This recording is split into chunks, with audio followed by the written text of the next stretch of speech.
Bismillahirrahmanirrahim. Kami akan mengupas poin-poin penting yang terdapat di dalam redaksi atau teks yang telah kami bacakan sebelumnya. Yang pertama, poin-poin tersebut menyangkut tentang pertanyaan terkait datangnya bulan suci Ramadan. Mu'allif rahimahullahu ta'ala menjelaskan dengan panjang lebar bahwasannya Ramadan adalah bulan yang sangat diberkahi di dalamnya, terutama bagi umat Nabi Muhammad SAW, yang apabila dibandingkan dengan umat-umat lainnya mempunyai bentang jarak dan selisih umur yang besar. Sebagaimana Allah Subhanahu wa ta'ala menceritakan tentang Nabi Nuh yang berdakwah di kaumnya selama 950 tahun. Namun meskipun umur umat baginda Nabi Muhammad SAW tidak sepanjang umat-umat lainnya, akan tetapi Allah memberikan kepada kita semua sebagai umat Nabi Muhammad bulan Ramadan, bulan di mana kebaikan dilipat gandakan pahalanya, dan terdapat di dalamnya Lailatul Qadar, malam yang lebih baik daripada 1000 bulan, yang Allah sembunyikan Lailatul Qadar tersebut di dalam hari-hari di bulan Ramadan, agar kita semua berlomba untuk memperbanyak kebaikan dalam keseluruhan bulan Ramadan.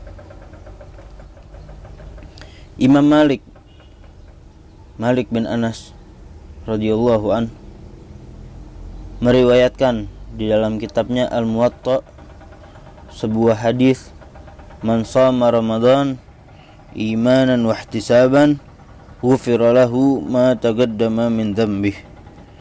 Barang siapa yang berpuasa Ramadan imanan wa ihtisaban. Imam Malik bin Anas radhiyallahu an meriwayatkan di dalam kitabnya Al-Muwatta, redaksi hadis ini man shama Ramadan imanan wa ihtisaban dalam beberapa redaksi yang diriwayatkan oleh beliau. Di antaranya man shama Ramadan imanan wa ihtisaban,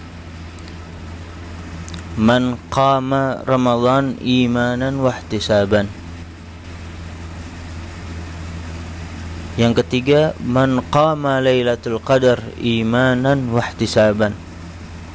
Yang keempat, man shama Ramadan wa qamahu imanan wa ihtisaban. Jadi ada beberapa redaksi di dalam hadis ini yang diriwayatkan Al-Imam Malik bin Anas radhiyallahu an dalam kitabnya Al-Muwatta. Apabila kita merujuk kepada syarah atau penjelasan yang diberikan oleh Al-Imam Ibnu Abdul Bar dalam kitabnya At-Tamhid lima fil Muwatta minal ma'ani wal asanid, beliau menjelaskan hadis-hadis yang diriwayatkan ini bahwasannya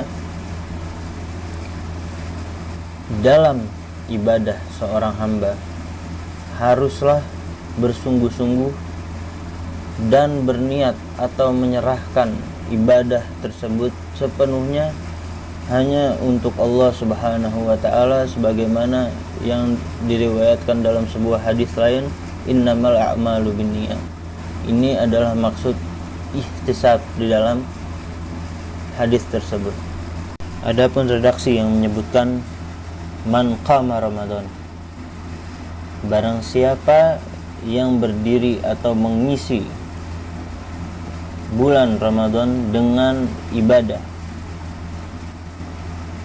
Imam Ibnu Abdul Bar menjelaskan bahwasannya ini atau redaksi ini merupakan salah satu dalil atas ibadah sholat tarawih yang biasa kita saksikan pada malam-malam bulan Ramadan, baik itu secara berjamaah ataupun secara sendiri-sendiri.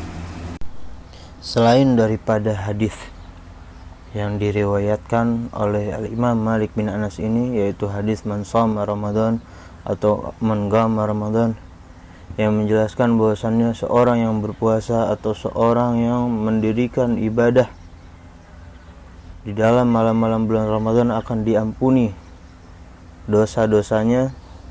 Ada banyak sekali hadis-hadis yang menganjurkan dan mendorong umat Islam agar mempergunakan waktunya di dalam bulan Ramadan ini sebaik mungkin dengan siam dan qiyam, atau dengan puasa dan dengan ibadah.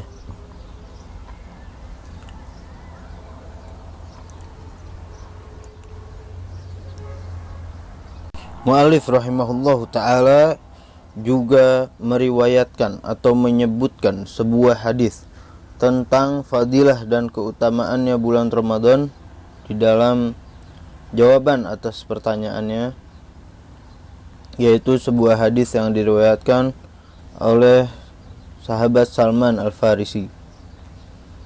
Hadis yang telah kami sebutkan redaksinya sebelum ini mengandung beberapa poin penting yang harus kita sama-sama pahami dan mengerti.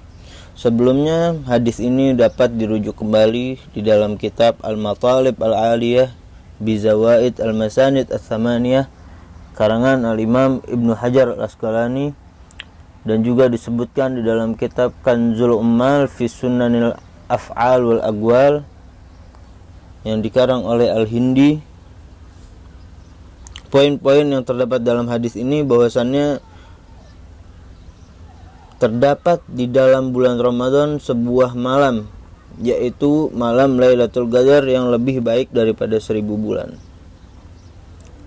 Barang siapa yang mengerjakan kebaikan di dalam bulan Ramadan, maka ia akan mendapat ganjaran pahala fardu atau pahala seperti pahala fardu pada selain bulan Ramadan. Dan barang siapa yang mengerjakan ibadah yang fardu di dalam bulan Ramadan, maka ia mendapatkan ganjaran seperti mengerjakan 70 fardu pada selainnya. Ramadan adalah bulan yang melatih kesabaran, yaitu kesabaran baik secara zahir atau batin, fisik maupun emosi. Bulan bagi orang Islam untuk saling membantu satu sama lain. Bulan di mana rezeki orang-orang mukmin akan ditambahkan. Barang siapa yang memberi makan pada orang yang berpuasa, maka ia akan mendapatkan ganjaran pahala serupa orang yang berpuasa tersebut.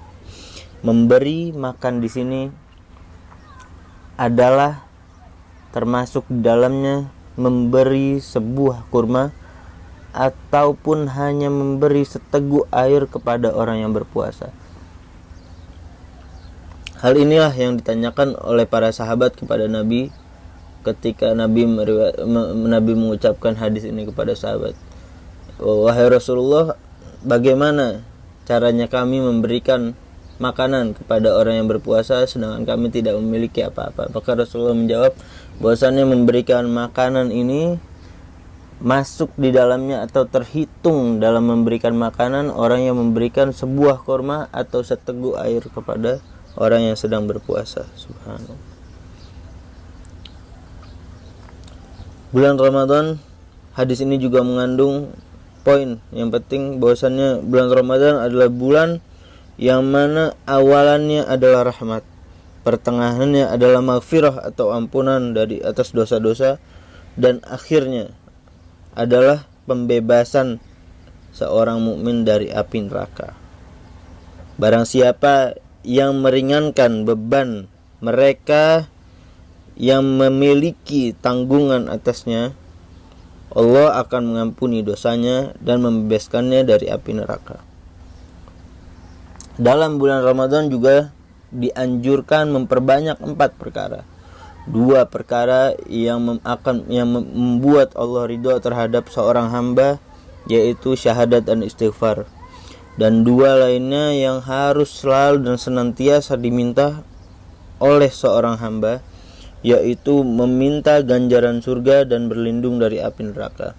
Hal ini sebagaimana yang sudah lama kita saksikan ada di Indonesia dan dijalankan sebagai adat di surau-surau. Di Indonesia itu membaca Asyhadu an la ilaha illallah astaghfirullah as'alukal jannata wa a'udzubika minan nar. Yaitu yang pertama membaca syahadat dan istighfar. Ya, kemudian meminta kepada Allah Subhanahu wa taala agar memberikan ia sebagai seorang hamba ganjaran surga dan menjauhkannya atau dan berlindung kepada Allah dari api neraka.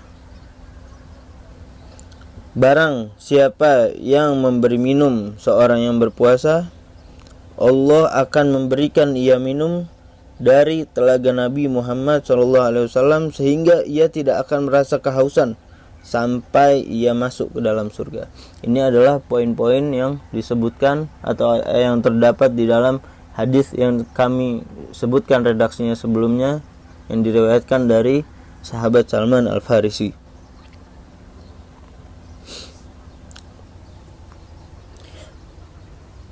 Bulan Ramadan juga merupakan atau bisa kita artikan sebagai sebuah madrasah yang mendidik hawa nafsu agar mampu dikendalikan oleh seorang hamba, sehingga seorang hamba tersebut tidak terjerumus dan selalu mengikuti hawa nafsunya.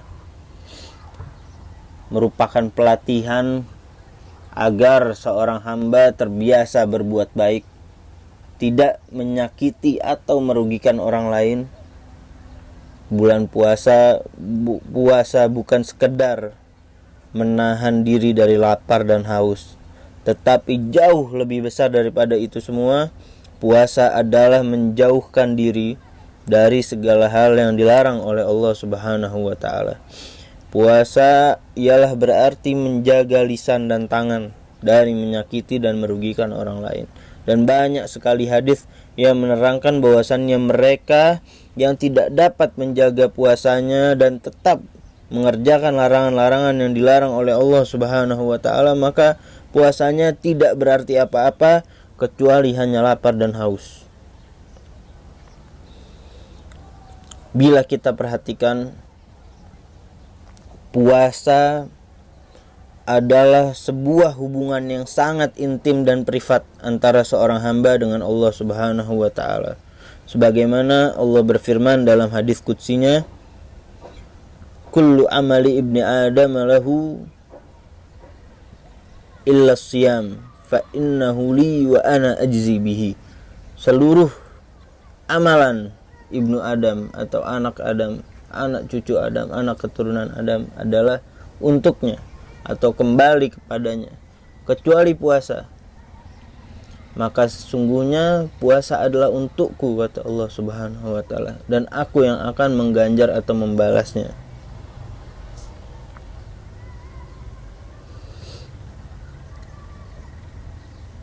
Maka hendaknya kita menjadikan pelajaran dan amalan-amalan yang kita kerjakan dalam bulan Ramadan ini sebagai pelatihan untuk kita semua agar kita dapat terapkan pada bulan-bulan setelahnya dan senantiasa kita perbaiki dan perbaharui semangat seperti ini.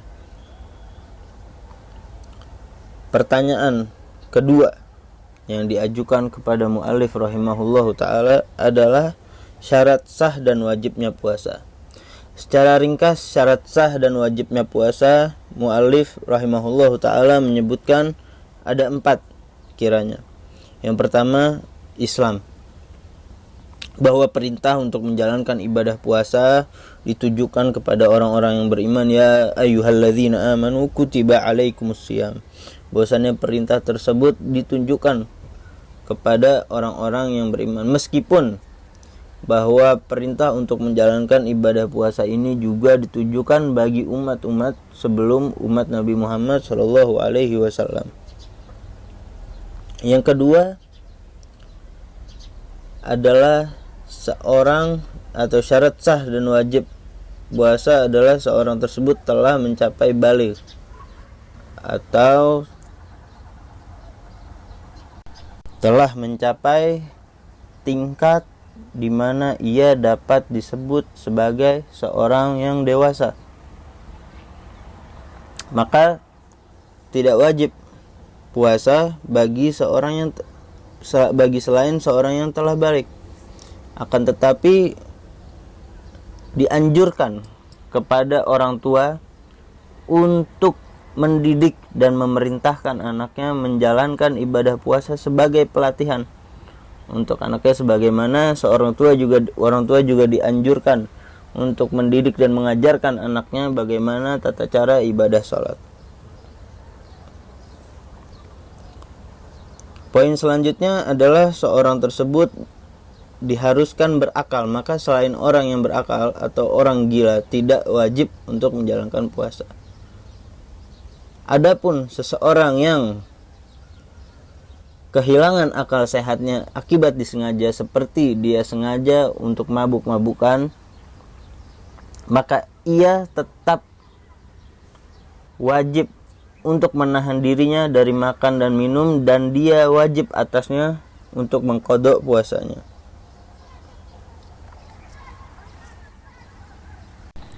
Adapun poin terakhir yang disebutkan oleh muallif rahimahullahu taala adalah syarat sah dan bukan termasuk dari dalam syarat wajib, yaitu syarat sah orang yang menjalankan ibadah puasa adalah harus terbebas dari haid dan nifas.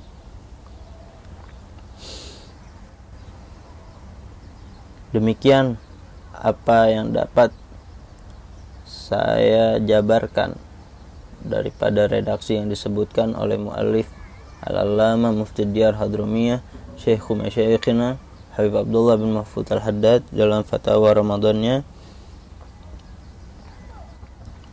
Semoga apa yang kami sampaikan dapat bermanfaat bagi teman-teman yang mendengarkannya dan menjadi satu tambahan informasi mengenai fadilah-fadilah atau keutamaan bulan puasa dan syarat sah dan wajib seorang menjalankan ibadah puasa.